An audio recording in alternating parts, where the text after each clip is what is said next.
মতো এবছরও হাওড়ার শালকিয়া ক্ষেত্র মিলন লেনের ইউনিস্টার বয়েজ ক্লাবের তরফ থেকে বাগদেবীর আরাধনা করা হয়েছে। এবছর 16তম বর্ষে পদার্পণ করেছে এই পুজো। গৌতম চৌধুরী এসেছিলেন, এখন চলে গেছেন, ব্যস্ত কাজে আছেন। উনি এখানে এসে আমার সবার সঙ্গে যুক্ত হয়ে এই উদ্বোধন করলো, খুবই ভালো লাগলে। আশা করি সামনে বছরেও আসবেন আর সবাই মিলে পুজো করব, আনন্দ করব। এই পুজোটা 16 বছর থেকে হচ্ছে, 2010 থেকে এটা স্টার্ট হয়েছে, এখন 16 বছর হতে যাচ্ছে। পুজো উদ্বোধন করেছেন উত্তর হাওড়ার বিধায়ক গৌতম চৌধুরী। এছাড়াও এদিন উপস্থিত ছিলেন কামাখ্যা মন্দিরের তথ্য সাধক ডক্টর রাजेंद्र प्रसाद दुबे।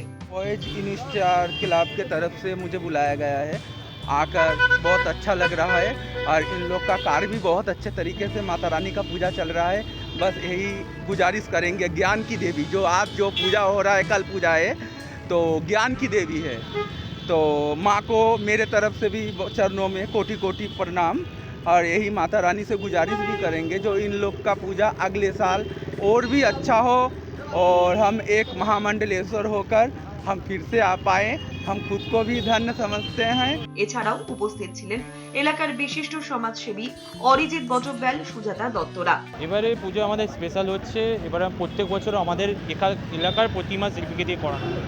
এবার আমরা কুমোরটুলি থেকে আমরা শিল্পী করানো হয়েছে আমাদের নন্দলাল পাল অ্যান্ড সন, এবং এবারে চিন্তাভাবনা আরও ওই কুমোরটুলি থেকে আমাদের ঠাকুর আসার চিন্তাভাবনা করছি।